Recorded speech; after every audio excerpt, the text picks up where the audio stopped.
From GOP frontrunner Donald Trump, whose eligibility to even run for president is going before the Supreme Court, to Democratic incumbent Joe Biden, who kept himself off the state's ballot over an inter-party political dispute. There's nothing ordinary about this year's New Hampshire primary. So how are things shaping up ahead of Tuesday? GBH News political anchor and reporter Adam Riley joins me now. So where there's Trump, there's drama. What's ahead in New Hampshire? Although I just wrapped up working on a piece, sort of a curtain raiser on this particular primary, and what struck me is the people I talked with, all of whom spend a lot of time watching the New Hampshire primary, getting excited about the New Hampshire primary, interpreting the New Hampshire primary for other people, they were struggling to get excited about this. Dante Scala, a political scientist at the University of New Hampshire, told me that he thought it was one of the most boring cycles he's seen, and he's been, I think, in New Hampshire since 2000. Chris Galdieri, a political scientist at St. Anselm, told me that everyone's just really bored right now. So there is actually, I think, a case to be made that there's less drama than you might think, given how high the stakes ultimately are, given that we're talking about who's going to be the next president of the United States. So is that a problem that is really a problem for the analysts and the reporters, or is that a real problem? Well, I think it's a good question. I think it's a problem if you are someone who wants to attach great meaning to the New Hampshire primary. So if you're a Democratic or Republican activist in New Hampshire who wants candidates to keep coming, who wants people to be excited about what the results are, if you want to see the primary shape the national narrative, it's possible that will happen. But one thing I want to highlight right at the outset is that this is, as the people I mentioned and others said to me, this is essentially a primary where you've got two incumbents running. The most exciting primaries are the opposite, right, where you don't have a standard bearer on either side and you have no idea who's going to come out on top, who's going to end up being the nominee. Here we have Biden, who we're pretty sure is going to be the Democratic nominee, and Trump, who has looked like the inevitable Republican nominee for years at this point.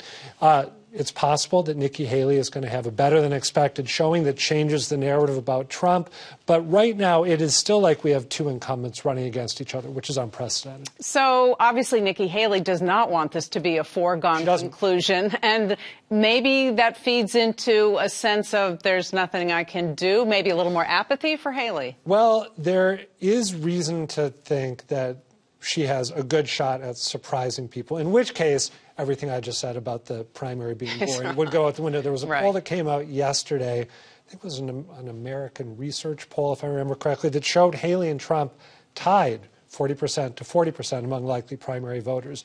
If somehow Haley managed to eke out a 1 or a 2-point win over Donald Trump, or even if she basically split the vote with him, we like to talk about things, right? We like to attach meaning to political developments, especially if they happen close to us. And with a result like that, I think we'd see new oxygen given to the idea that maybe the Republican Party isn't quite ready to go with Donald Trump yet again. Now, that new narrative, if Haley manages to create it, could be dispelled in a matter of weeks, but it would be given life by that outcome.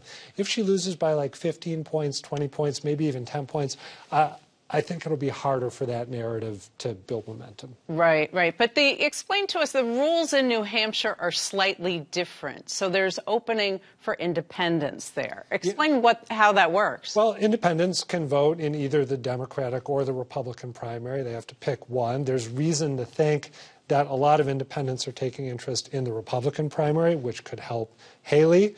That is the argument that Donald Trump has actually been making. I think he's been making it in campaign mailers, making it at rallies, that you've got people on the left, as he describes it, trying to infiltrate the Republican primary. He has been saying that, trying to suggest that Haley's involved in something nefarious, drawing in Democrats, drawing in independents. He has indeed. Now, one other thing we should make sure to mention, and feel free, give me a not so subtle signal when I got to shut up. We should mention that Joe Biden isn't even showing up to participate in this primary. His name's not on the ballot, as you mentioned. He's not campaigning in the state, and that's because this primary, the way it's played out, is this weird product of a dispute between New Hampshire on the one hand and the Democratic Party on the other. Biden and other national Democrats wanted to demote New Hampshire. They wanted South Carolina to go first. They wanted New Hampshire and Nevada to go about a week later. The argument for that was that South Carolina has way more black voters than New Hampshire. New Hampshire is lily white. It's not representative of the country. It's not representative of the Democratic base. New Hampshire has it codified in state law, we should remind people, that they have to go first. They have to go before anyone else. So the DNC is sanctioning New Hampshire for going first. They won't be seating any delegates based on the results here. But New Hampshire wants to be first. It's really important to the state that they go before everyone else. So it seems, Biden is doing so poorly in polls. He's carrying a lot of baggage. Is this a mistake standing on ceremony for this point, like an unforced error? It could end up being an unforced error. You can imagine a scenario if Biden gets, in the 40s or something, and one of the long-shot Democratic challengers, Marianne Williamson or Dean Phillips, has an unexpectedly strong showing, then that'll feed into angst, hand-wringing about Biden, whether he's up to the task again, what his prospects are. But there's a pretty robust effort to get people to write in Biden underway right now. There's people from Massachusetts, including Governor Maura Healey, who are participating in that. If Biden manages to get, 60% of the vote via write-ins, then he'll be able to flip that on its head and say, look, there's actually substantial support for me, or his surrogates will be able to say there's substantial support for him in New Hampshire, even though he didn't even deign to put his name on the ballot.